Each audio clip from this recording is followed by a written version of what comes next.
You've reached part 2 of our sales plan, which is talking about the amateur versus professional behaviors and activities. And I just want to tell you this, I'm not calling you amateur, but I am saying there are certain things that we all do every single day that are amateur activities, including myself. That's why I came up with this amateur versus professional activities when it comes to your sales plan and your dominant focus and the qualitative side of this. So again, the qualitative side these are behaviors, these are habits when it comes to your everyday work. One of my favorite book titles is What Got Us Here Won't Get Us There. And I want you to really think about that. What got you to this very point in your life won't get you to that next. All right. So that's the mindset for me is my best days are always ahead of me versus behind me. So what got me here to this point won't get me to that next. But I'll also tell you this when it comes to the science behind behaviors is the reward has to be greater than the sacrifice. What do I mean by that? If I want to go, let's say I'm going to Cancun in a couple months, I want to look good. That's the reward. The reward is I'm picturing myself at the beach or on the ocean or whatever that might be looking good. What are the sacrifices now? The sacrifices are my diet, are my health, are my exercises. It's all the things. It's sacrificing short-term for the long-term. How do you sacrifice short-term pleasures for long-term gains? I don't like eating healthy if I'm being honest. All right. But again, I know that for my energy and my confidence and to look good, that I have to do that. That's the reward at the end of the tunnel. Therefore, I sacrifice those different things. And here's the reality. Here's the trouble or the challenge is there's always going to be obstacles that get into your way. So when it becomes a dominant focus for you, you're going to have sacrifices and you're going to have obstacles every single day. So when I plan out for my week, I look ahead and I say, what are going to be my obstacles? It could be not getting up that morning because, the night before I had a happy hour or networking events. So again, the reward has to be greater than the sacrifice. You have certain non-negotiables that you wake up and do every single day. And now from there, you start to plan out. And just be honest with yourself. On a daily basis, what are your biggest obstacles? Is it that, maybe in the mid-afternoon you get tired, you get lazy, you don't feel like making calls? Well, once you understand that's the obstacle, the question becomes, what's the sacrifice? Or what are the things that you can do to increase probability that you're actually going to go do those different things when it comes to the amateur versus the professional side of things? Now, when we talk about amateur versus professional, the number one challenge for most people is time block and time management. And I am a big believer in me management. What do I mean by that? I don't believe in time management. I believe in me management. We all get the same amount of time and effort every single day, and how we choose to spend that time is on us. So again, you might have a family, you might have different responsibilities, but it doesn't mean that you don't have the same 24 hours as I do. You just need to account for those a little bit differently. So we all get to choose how we spend our time and our energy and who we spend our time and our energy with. So I'm a big believer as we break down the amateur versus professional activities, there's no such thing as time management, only me management. There's certain things that you don't want to do, you're not going to feel like doing. There's certain obstacles. The reward always has to be greater than the sacrifice. I'm giving you permission that what got us here won't get us there.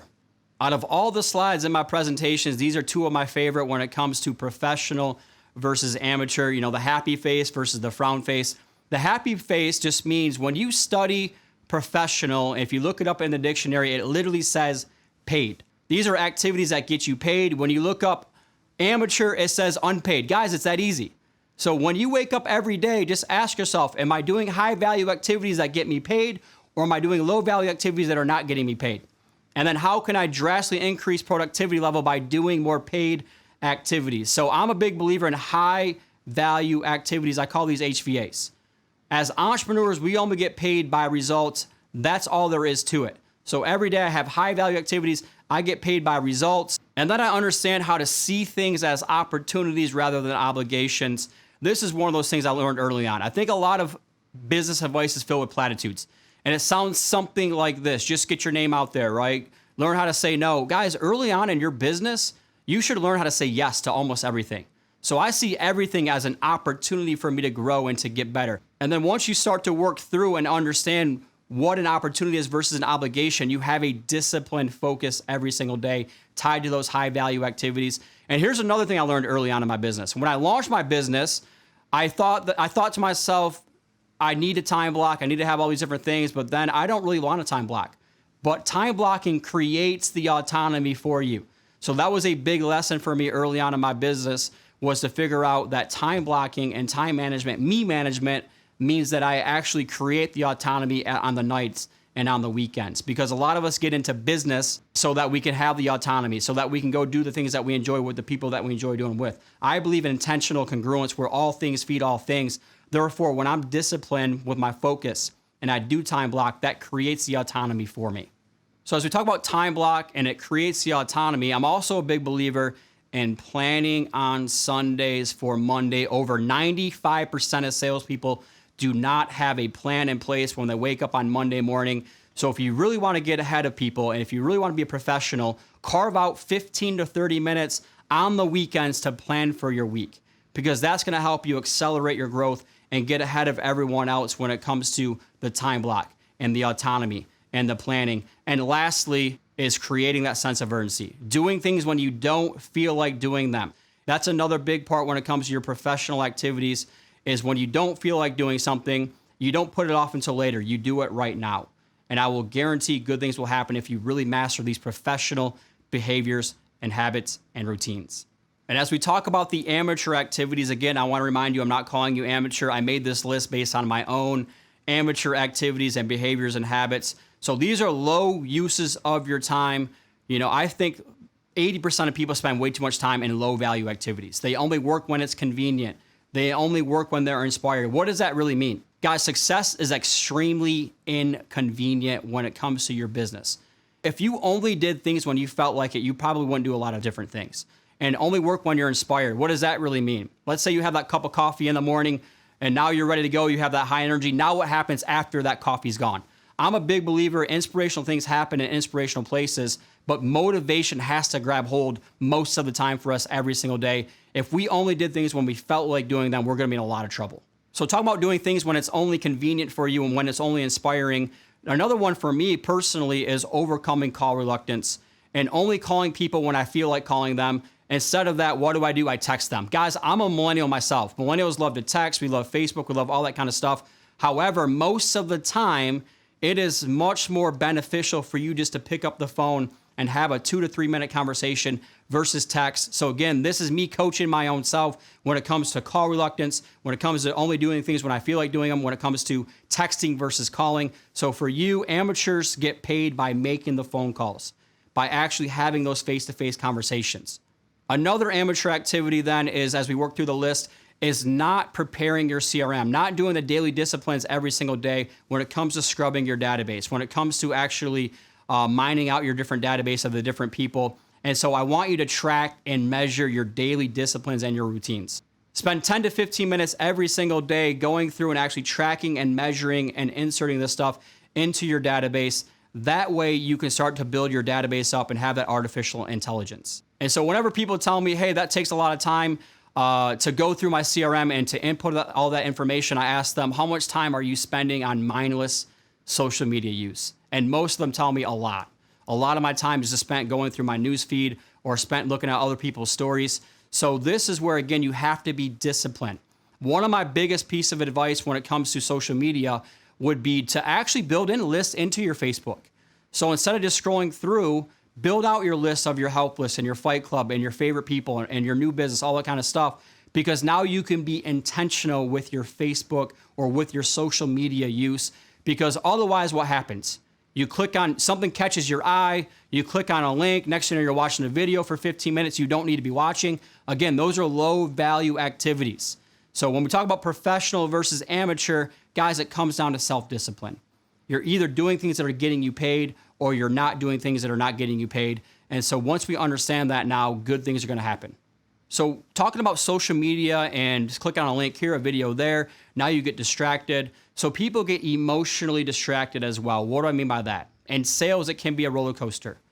So again, we're talking about when we only do things when we feel like doing it, sometimes we lose a deal. A call didn't go right.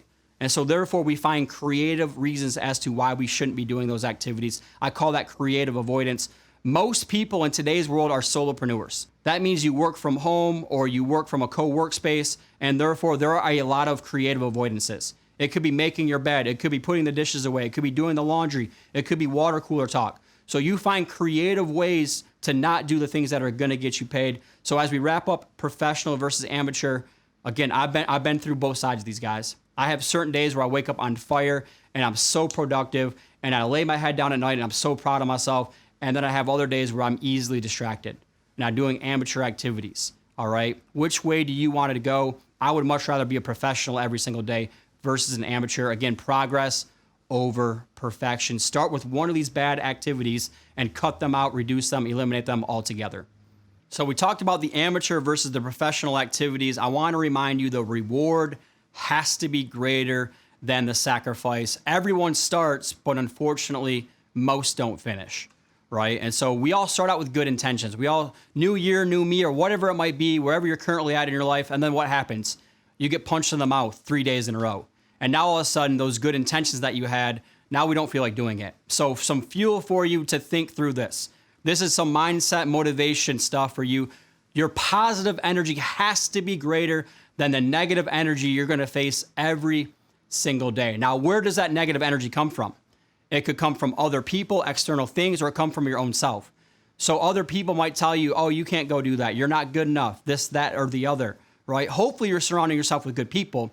Your positive energy has to be greater than the negative pull of this world. So move in the opposite direction of the negativity, whether that's other people or your own advice or your own self-negative talk. A lot of us have to really just squash that evil devil that's on our shoulder telling us why we can't or we shouldn't do different things. So again, I'm like, this is one of my favorite slides. Your positive energy has to be greater than the negative energy of other things out there. And so when we talk about what causes frustration then, the reward has to be greater than the sacrifice. We start getting in a better mindset. We have good intentions. We have a good plan in place, but we become frustrated. The definition that I use for frustration is just misguided enthusiasm. It means that you care. That's a good thing. We should all have some kind of frustration in our lives because it means that we truly care. Think about this. When's the last time you got into an argument with somebody? Maybe it was a significant other. You cared more than they cared, and therefore you're energying up, right? You're pleading your point, and they're just sitting back here. They don't really care. That drives you crazy, doesn't it? So for me, it just means that you're passionate about something. It means that you do care. So how do we channel that frustration for something good? And I tell the story, when I first launched my business, I worked at a WeWork space or a co-work space. And basically I had videos, I had workbook exercises, I had all these different things I had to do. And I didn't have a professional. I didn't have a green screen. I didn't have all these different kinds of things. And there was one night the printer wouldn't work. So I couldn't print out my handout.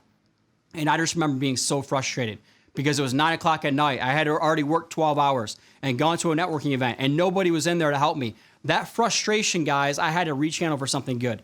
And this is the good that came of that. Whenever those moments happen now, I celebrate them because most people are going to give up and give in right before a breakthrough happens. So understand, growing a business, being in sales, being in entrepreneurship means you're going to be frustrated. You're going to have challenges. You're going to have obstacles. So again, your positive energy has to be greater than the negative energy that you're going to face. Now, if it's not a matter of energy and it's a matter of building in excuses, this is where I just have to have a crucial conversation with yourself. Are you actually doing the daily disciplines? Are you staying motivated? An excuse to me is a self-proclaimed opt-out clause, is where you give yourself permission not to do different things that you know you should be doing. And I tell people, it's negligent for you and your life and your family and your business if you know what you should be doing and you're not actually going and doing it. So a lot of us build in self-proclaimed opt-out clauses. We build in excuses as to why we can't or we're not doing different things. You got to be honest with yourself. So what are some different psychological things that I do for my own business? I call these the Robbins rules.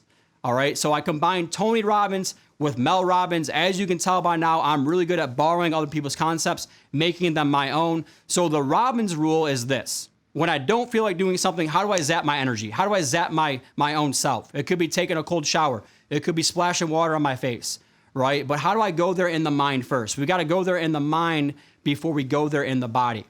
When it comes from old bad habits and behaviors, the mind has a quarter-second choice point, and you can catch it right then and there in that act. All right, so the mindset has a quarter-second choice point into why you're not doing something and why you should be doing something. So the Robbins rules for me is I want to zap my system. I want to zap my system so that way good things are going to happen. That's the Tony Robbins rules. And then I have Mel Robbins. Mel Robbins is the 5-second rule. And I don't know why this works, but it does work. Whenever you don't feel like doing something, count backwards from 5. 5, 4, 3, 2, 1, and then go take action. So going all the way back into the amateur versus professional activities, we only get paid by results. Success is extremely inconvenient. You're not going to feel like doing things most of the time. So 5, 4, 3, 2, 1, take action, and good things will happen. The reason I love these Robbins rules for me is, again, every single day it's a micro level. I think a lot of coaching and a lot of business strategies are filled with platitudes. I want to break this thing down on a scientific behavioral level using my PhD in human performance, which is that micro level stuff. So start to journal every day when you get tired, every day when you get frustrated, every day when you don't feel like doing different things. Why is that happening? You'll start to notice different themes in your day. So again, this is that micro level stuff of just common things that happen to all of us every day. Because we're all, if I'm going through it, you're probably going through it too. So I would strongly encourage you to break down your professional versus your amateur activities. What is your dominant focus? What are you going to try to cut out, eliminate, reduce when it comes to certain activities that are not getting you paid? And then break down your daily structure and actually be disciplined in journaling. When you have low energy, when you lack confidence, when you don't feel like doing something, what is the result of that? And then how do you snap out of it based on those Robbins rules? So let's review and do a personal assessment. I used to call this a personal autopsy, but that sounds kind of morbid. But let's do a personal assessment then when it comes to your amateur versus your professional activities. What amateur activities you need to cut out, eliminate, reduce altogether on a daily basis? What professional activities should you be doubling down on? Remember, unpaid equals amateur, paid equals professional.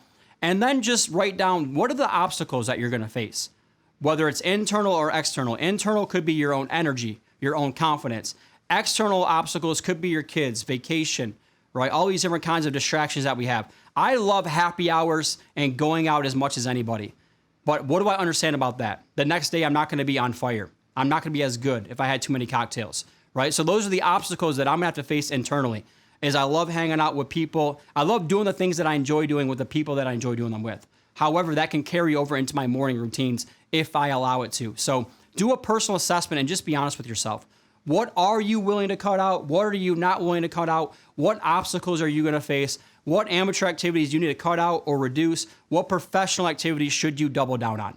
Before we go, I want to talk about time block gamification. This is a word that I recently learned. It was basically, how do you make sales fun again, right? How do you make sales fun and time block fun?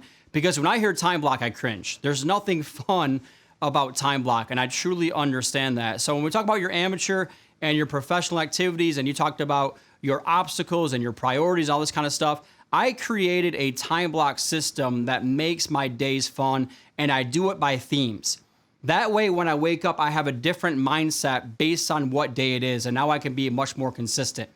Because again, what we're talking about, sales is a game of probability. We're just trying to increase the probability of good things happening for you. So there's 3 types of days that I work from inside of my week. Number 1 are buffer days. These are behind the scenes days. So these are more operational things that I'm doing. I have performance days, which is when I wake up on fire. These could be days where I'm doing a lot of my sales calls. I'm out there in the market or in the industry taking face-to-face meetings. Maybe I'm speaking. Maybe I'm doing some kind of business development activities. The 3rd type of day then are off days. These are days that I recharge my battery. So I try to build out my theme days based on these 3 types of days: performance days, buffer days, behind the scenes days, or basically off days. Okay. So the way that I do this for my calendar that works, and again, you can adopt whatever works for you. Mondays are those behind the scenes days. Those are those operational days. I might create content. I might do something operationally with my current clients. Tuesdays are with my current clients where I'm actually coaching. Wednesday, Thursday, Friday, for me, I want to be performance days. I want those to be new money generating activities days. All right. But I've actually built in Friday to where if I do Monday, Tuesday, Wednesday, Thursday, like I should have done, I can build in Friday to be what I call a lifestyle entrepreneur.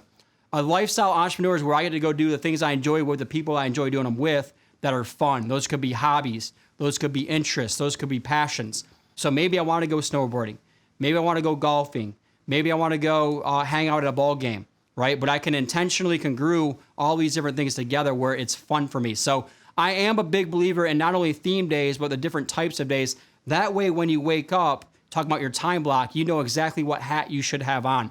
We can be proactive versus reactive. And then the second part, then as we talk about the gamification process, gets into a color coding of events. So just like I don't like having time block system, I also don't like working inside of my calendar. So that's why I color coordinate my calendar when it comes to my time block system.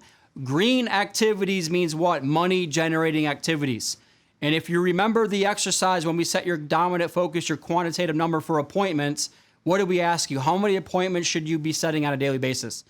If I personally need to have 5 face-to-face or phone conversations a day, I need to have 5 green activities on my calendar every day. That's how this all works together, okay? Yellow means hold. How many times have you reached out to 3 different people and you gave them 3 different days that you could get together, and then they get back to you a week beforehand and you already double booked yourself? Don't be a bozo. I've done that before, okay? So yellow means hold for some kind of important meeting. Red means block for buffer time. That means you time. I call this Bruce time for me. Red is buffer, Bruce time. So maybe I take a meeting and I know I'm gonna need 30 minutes or an hour to decompress. Maybe I'm going on a family vacation. All right, so red time just means I know not to book something and my team knows not to book something on my calendar. Orange is operational. Something to do with your operations. These could be your current clients, these could be your past clients, but it's something that you're working inside of your business. You're handling different things operational or service oriented. They're not money generating activities, but you know that they're important. All right. Purple to me means party. It means fun. I get to go to happy hours or networking events or, groups of people. I get to hang out with my advocates at many advocate events, right? So purple to me is party. It's fun. So whenever I see purple, I know, hey, I need to get in a different mindset on my calendar. Blue is my favorite color. So for me, those are speaking showcase events. My highest value activity for me personally is when I can get in front of a group of people and show why I'm an expert. So that's why I put on my calendar, I put blue for speaking showcase events. And then I have light blue on my calendar. This means creative time. I'm a big believer in you creating your own content. One of the best ways for you to show why you're an expert is to create your own content. And in our 90-day sales planner, we show you how to do that. So on Mondays on my calendar, I have light blue time. I have about 3 hours of light blue time. That means I get to create content. I enjoy creating content. I might even have light blue on my Saturday mornings or on my Sunday mornings. All right. So this is a gamification process to make your calendar fun. And what's cool about this, at the end of the week, you can look back through your calendar. And if you see a bunch of green, what does that mean? Man, that was one heck of a week. If you see a bunch of orange, what does that mean? I spent too much time inside of my business. If I have a bunch of purple, maybe I had too much fun, right? If I had too much red, I had too much individual personal time. So it's a lot of fun for you to be able to go through a gamification process based on theme days and based on color coordinating your calendar. Nobody said business had to be boring. Even though time block is kind of boring and running and maintaining your calendar is kind of boring, your business doesn't have to be boring. And so that's why I created this gamification process.